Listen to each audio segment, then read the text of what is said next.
Hello guys, welcome to our channel Saransh Kartik classes. Guys, आज हम एक छोटे से टॉपिक पर डिस्कस करने वाले हैं जिसका नाम है जनरली हमारी लाइट। जैसे कि हम सब जानते हैं कि लाइट को हम एक ब्रांच के अंदर पढ़ते हैं, दैट इज आर ऑप्टिक्स। यानी ऑप्टिक्स के अंदर हम पढ़ते हैं, हम लाइट की स्टडी करते हैं, जिसमें हम उसके पार्टिकल नेचर साथ साथ उसके वेव नेचर की भी बात करते हैं। जब हम पार्टिकल नेचर की बात कर रहे हैं तो उसको जनरली हम रे ऑप्टिक्स के अंदर डालते हैं, और जब हम उसके वेव नेचर की बात करते हैं तो हम उसको वेव ऑप्टिक्स के अंदर जनरली डाल रहे होते हैं। अब रे ऑप्टिक्स में जनरली हम लाइट को ट्रीट करते हैं एज ए स्ट्रेट लाइन। यहाँ हम ये मान के चलते हैं कि लाइट जब ट्रेवल करती है तो एक स्ट्रेट लाइन में ट्रेवल करती है, जो उसके पार्टिकल नेचर को शो करता है। यानी straight line travel, straight line में लाइट ट्रेवल करती है। लेकिन अगर मैं वेव नेचर की बात कर रहा हूं तो वेव नेचर में हम लाइट को वेव मान करके चलते हैं। कौन सी wave? Electromagnetic wave. Electromagnetic wave मान के चलते हैं, ठीक है, जिसमें हम वेव फ्रंट्स और वेवलेट्स, इन दो मेजर चीजों के बारे में डिस्कस करते हैं, जो आता है अंडर हाइजेन प्रिंसिपल। यानी हाइजेन प्रिंसिपल वो पहला एक लॉ था या ऐसा पहला प्रिंसिपल था जो कि वेव नेचर को एक्सप्लेन कर रहा था लाइट को। अब आगे क्या होता है, जैसे जैसे टाइमलाइन आगे बढ़ती है तो सबसे ज्यादा पॉपुलर जो नेचर होता है वो वेव ऑप्टिक्स होता है, और जितने भी एक्सपेरिमेंट हो रहे थे लाइट को लेकर के वो वेव नेचर को एक्सप्लेन कर रहे हैं, वो वेव नेचर द्वारा एक्सप्लेन हो रहे थे। लेकिन सडनली एक एक्सपेरिमेंट आता है इंडस्ट्री में जिसका नाम था photo electric effect. Photo electric effect एक ऐसा एक्सपेरिमेंट था लाइट को लेकर के जो एक वेव नेचर एक्सप्लेन नहीं कर पा रहा था। जो भी हमें रिजल्ट, कॉन्सिक्वेंसेस हमें एक्सपेरिमेंट से मिल रहे थे, उनको जब थ्योरेटिकली वेव नेचर के प्रिंसिपल से, वेव नेचर में जितने भी लॉ बनाए गए लाइट को लेकर के, उनसे जब एक्सप्लेन किया जाने लगा तो हमारी जो थ्योरेटिकल डाटा था वो हमारे एक्सपेरिमेंटल डाटा से मैच नहीं कर रहा था। इसका साफ मतलब ये है कि जो वेव नेचर है वो एक्सप्लेन नहीं कर पा रहा था लाइट के उस फिनोमिना को जो फोटो इलेक्ट्रिक इफेक्ट है। तो यहां पर एक साइंटिस्ट आते हैं, वेरी रिनोन्ड साइंटिस्ट, यानी बहुत जाने माने साइंटिस्ट, जिनका नाम था आइंस्टीन। अब आइंस्टीन क्या करते हैं, इस फिनोमिनन को ऑब्जर्व करते हैं और ये सोचते हैं कि जब वेव नेचर लाइट को एक्सप्लेन नहीं कर पा रहा, क्यों ना 2 मिनट के लिए लाइट को एज अ पार्टिकल मान लेते हैं। क्योंकि पार्टिकल थ्योरी तो चलती आ ही रही थी पहले से, तो पार्टिकल नेचर को मान करके चलते हैं, और वो लाइट को फिर क्या मानते हैं? फोटोन्स मानते हैं। अब इससे पहले अगर हम थोड़ी सी टाइमलाइन में आगे जाए, इससे पहले एक प्रॉब्लम चल रही थी, that is called black body radiation. Black body radiation. अब जो ब्लैक बॉडी रेडिएशन वाली प्रॉब्लम थी, इस प्रॉब्लम को मैक्स प्लैंक जो थे हमारे आकर के सॉल्व करते हैं। वो कहते हैं कि जब हम एक लाइट को, यानी किसी भी रेडिएशन को हम जब वेव मान रहे हैं, तो ये इस वेव मान रहे हैं, तो तब हम जब थ्योरेटिकल डाटा निकाल रहे हैं तो वो हमारे एक्सपेरिमेंटल डाटा से मैच नहीं कर रहा था। तो वो क्या करते हैं, मान लेते हैं, वो स्पेसिफिक लाइट को लेकर नहीं कर रहे थे, वो स्पेसिफिक कर रहे थे कि वो जो रेडिएशन निकलती है वो पार्टिकल होती है। तो वो मानते हैं कि जो भी हमारी रेडिएशंस होती है, जिसको जनरली हम वेव मान रहे थे, उन रेडिएशन को ना पार्टिकल मान लेते, क्वांटम मान लेते, क्वांटा, छोटे छोटे पैकेट्स ऑफ एनर्जी। वो कहते हैं कि जो रेडिएशन है वो छोटे छोटे पैकेट्स ऑफ एनर्जी के फॉर्म में ट्रेवल करती है, जिन पैकेट्स को उन्होंने क्वांटम कहा, और बहुत सारे पैकेट्स को मिलकर के क्वांटा कहा। उन्होंने कहा कि इनकी जो एनर्जी है ना, ये डिपेंड करती है फ्रीक्वेंसी पर, यानी जितनी ज्यादा फ्रीक्वेंसी होगी उतनी ज्यादा एनर्जी इन क्वांटम्स की होगी। तो यहां से एक फॉर्मूला आता है, E is equals to H mu, where H is Planck's constant, where H is Planck's constant, right, जहां पे एच हमारा क्या है? प्लैंक्स कांस्टेंट है। अब इसी थ्योरी को आइंस्टाइन आगे प्रोसीड करते हैं और यूज करते हैं फोटोइलेक्ट्रिक इफेक्ट को एक्सप्लेन करने के लिए। ये कहते हैं, क्योंकि यहां पर तो किसकी बात हो रही थी भाई? रेडिएशंस की तो बात हो रही थी, लेकिन विजिबल रीजन वाली लाइट की बात कर रहे थे, यानी जो हमारी आंखें जिसको डिटेक्ट कर पाती हैं, वो विबग्योर, जो जिसे हम जनरली यहां आज हम लाइट कहते हैं, उसके बारे में बात चल रही थी। तो आइंस्टाइन, जिसे इन्होंने बहुत सारी रेडिएशंस को तो क्वांटम कहा, क्वांटा कहा, लेकिन in case of light, in case of VIBGYOR, in case of visible region spectrum, इन्होंने, आइंस्टाइन ने उन छोटे छोटे पैकेट्स ऑफ एनर्जी को फोटोन्स का नाम दिया, और इनकी एनर्जी भी is equals to H mu के बराबर है। Got it? तो उनकी भी एनर्जी, छोटे छोटे पार्टिकल की एनर्जी भी उन्होंने लिखी, is equals to H mu. ठीक है। अब कैसे वो एक्सप्लेन करते हैं? अब इस चीज को एक्सप्लेन करने से पहले हम थोड़ा सा समझ लेते हैं फोटो इलेक्ट्रिक इफेक्ट था क्या।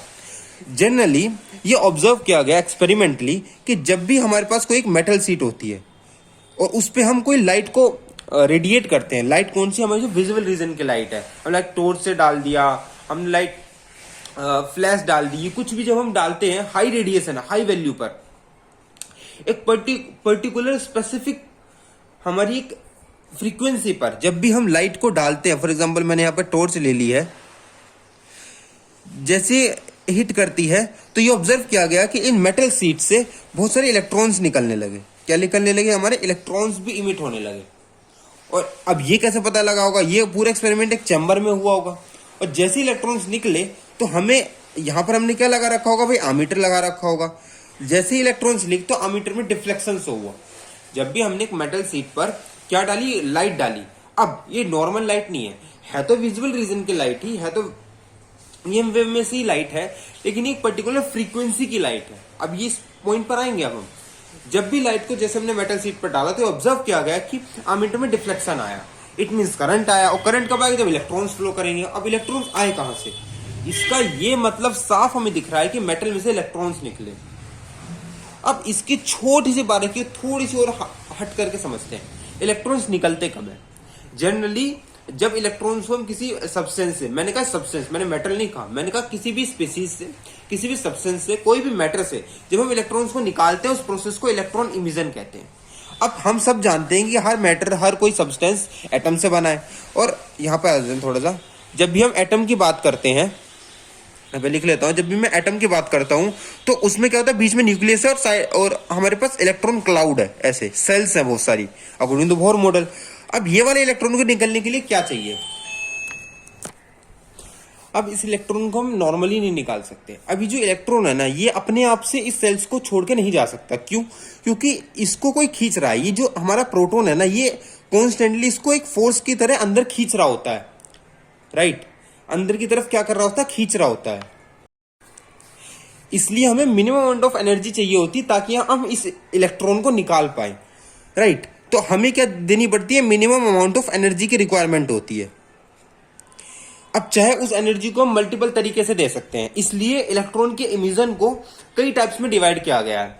थर्मल इमिशन और हमारे पास फोटो इलेक्ट्रिक इमिशन, जिसकी हम अभी बात कर ही रहे थे, और एक आता है इलेक्ट्रिक इमिशन। अब या तो हम वो अमाउंट ऑफ एनर्जी हम हीट के थ्रू दे दें, या तो हम इसको क्या करें, ये कोई सब्सटेंस होगा उसको हम गर्म कर दें, काफी हीट प्रोवाइड कर दें, तो जो इलेक्ट्रॉन आउटर मोस्ट सेल के जो इलेक्ट्रॉन्स होंगे वो एनर्जी गेन करेंगे और एनर्जी गेन करके वो इमिट कर जाएंगे, सेल से बाहर आ जाएंगे, लाइट गेन करेंगे और सेल से हमारे पास बाहर आ जाएंगे।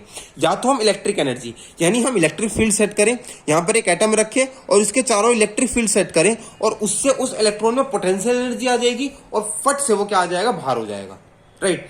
तो उस एनर्जी के थ्रू बाहर हो जाएगा। और तीसरा जो मेथड था इलेक्ट्रॉन इमिशन का, वो था फोटो इलेक्ट्रिक इफेक्ट। ये हमने कोई इजाद नहीं करा था, ये हमने एक्सपेरिमेंटली एक्सीडेंटली हमने ऑब्जर्व करा था, राइट? जो हमारे पास हेनरिच हर्ट्ज हैं, जो कि फ्रीक्वेंसी के दाता है, हेनरिच हर्ट्ज, उन साइंटिस्ट वो अपनी लैब में ना एक एक्सपेरिमेंट कर रहे थे। तो वहां पर वो ऑब्जर्व करते हैं, जब वो ये देखते हैं कि जब वहां पर एक मेटल सीट पर जब वो यूवी रेज डालते हैं, यूवी रेज, अब वो डालते नहीं, जनरली कुछ एक्सपेरिमेंट हो रहा था तो कुछ यूवी रेज उस मेटल सीट पे भी पड़ जाती है, उससे क्या उन्हें वो आमीटर में डिफ्लेक्शन दिख जाता है उन्हें, उससे उन्हें क्लिक होता है, अरे ये क्या हो रहा है, ये लाइट डालने पर उसमें से इलेक्ट्रॉन्स कैसे इमिट हो रहे हैं। तो वहां से ही टॉपिक इमर्ज होता है और वहां से ही फोटो इलेक्ट्रिक इफेक्ट का कॉन्सेप्ट आता है। अब अलग अलग साइंटिस्ट ने अलग अलग रेडिएशंस के साथ, अलग अलग लाइट्स के साथ एक्सपेरिमेंट करा। भाई उनका तो एक्सीडेंटली यूवी रेस के साथ हुआ था, तो उन्होंने थ्योरी अपनी यूवी रेस पर ही बनाई। लेकिन बाद में जो साइंटिस्टों ने आगे उस पर एक्सपेरिमेंट करा तो उन्हें पता चला कि कुछ पर्टिकुलर फ्रीक्वेंसी के बाद की जो लाइट्स है ना, उन सभी फोटो इलेक्ट्रिक इमिशन हो रहा, लेकिन कुछ फ्रीक्वेंसी से पहले, कुछ फ्रीक्वेंसी से पहले पहले की जो लाइट्स हैं उस पर नहीं हो रहा है। इसका क्या मतलब है? अब अगर हम बात करते हैं वेव नेचर क्यों नहीं एक्सप्लेन कर पा रहा था इस छोटे से बात को।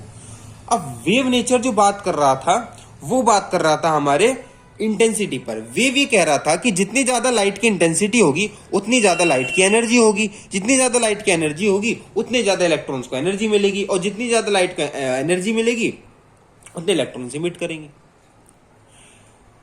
क्योंकि एनर्जी का फॉर्मूला है, इंटेंसिटी का formula energy per unit area per unit time. यानी जितनी ज्यादा इंटेंसिटी होगी उतनी ज्यादा एनर्जी होगी लाइट की, वेव नेचर के हिसाब से। अगर लाइट एक वेव नेचर शो करती है तो उस हिसाब से जितनी ज्यादा इंटेंसिटी उतनी ज्यादा एनर्जी। लेकिन ये ऑब्जर्व किया गया कि लाइट की तुम कितनी एनर्जी कर दो, कितनी ही एनर्जी कर दी उन्होंने, मैक्सिमम एनर्जी कर दी इंटेंसिटी, मतलब सॉरी इंटेंसिटी मैक्सिमम कर दी। इसका मतलब एनर्जी भी लाइट की बहुत ज्यादा हो जाएगी। और जब उसको डालेंगे किसी मेटल शीट पे तो इलेक्ट्रॉन निकलने चाहिए, एनर्जी को एब्जॉर्ब करनी चाहिए, क्योंकि एनर्जी क्या नेदर भी क्रिएटेड नॉर भी डिस्ट्रॉय।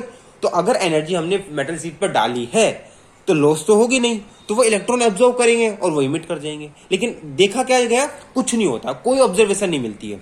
तो वेव नेचर वाले क्या कहते हैं कि थोड़ी देर रुको, क्या पता थोड़ी देर रुकने के बाद धीरे धीरे एनर्जी ऑब्जॉर्ब हो रही हो फिर निकल जाए।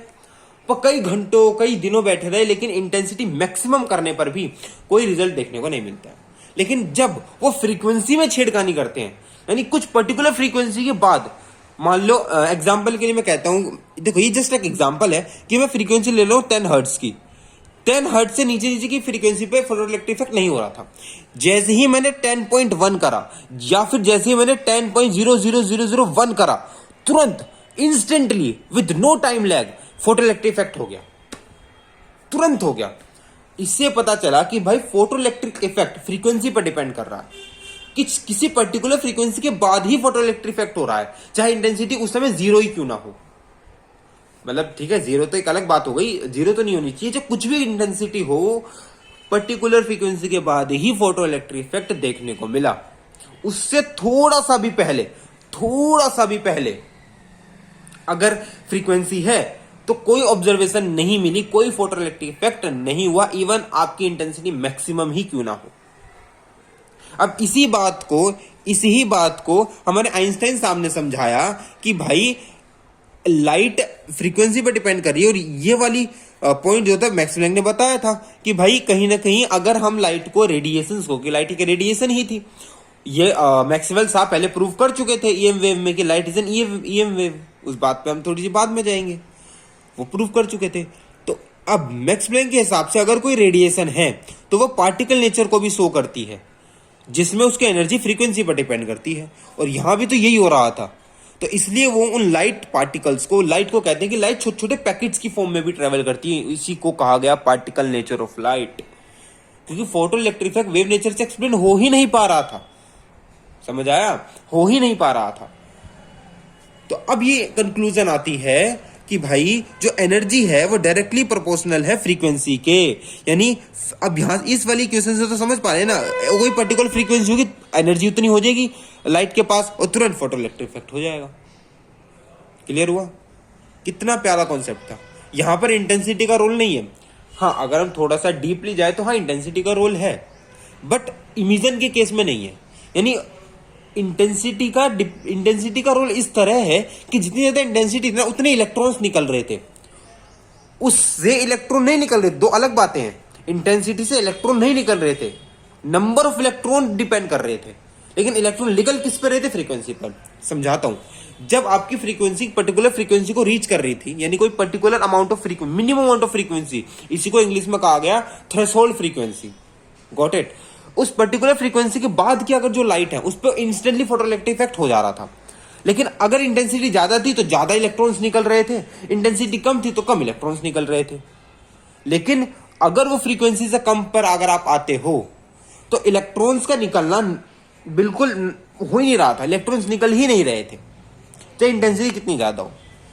अब इंटेंसिटी से हो क्या रहा था, अगर हम यहां समझे तो ये हमारे पास लाइट है, उन्होंने कहा लाइट छोटे छोटे फोटोन्स है, छोटे छोटे पार्टिकल्स है।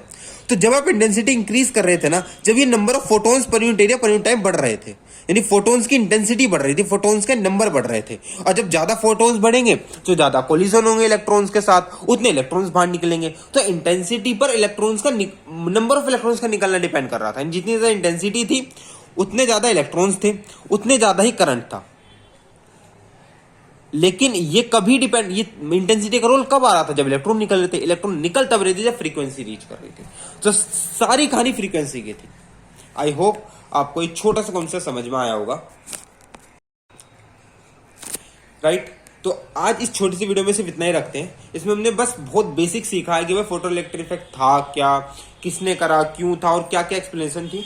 अब पूरी आइंस्टाइन की एक्सप्लेनेशन कि भाई आइंस्टाइन ने पूरी क्या थ्योरी बनाई, क्या क्या एक्सप्लेन करा, क्या क्या पॉइंटर्स दिए, क्या क्या फॉर्मुलेशन करी, वो सब हम नेक्स्ट वीडियो में देखेंगे, एक अलग ही यूनिक वीडियो में, राइट। उसमें हम पूरी तरीके से समझेंगे कि आइंस्टाइन ने अपनी तरफ से क्या क्या थ्योरीज बनाई, क्या क्या बातें कही और किस डीप तरीके से पूरे के पूरे फोटो इलेक्ट्रिक इफेक्ट को समझाया।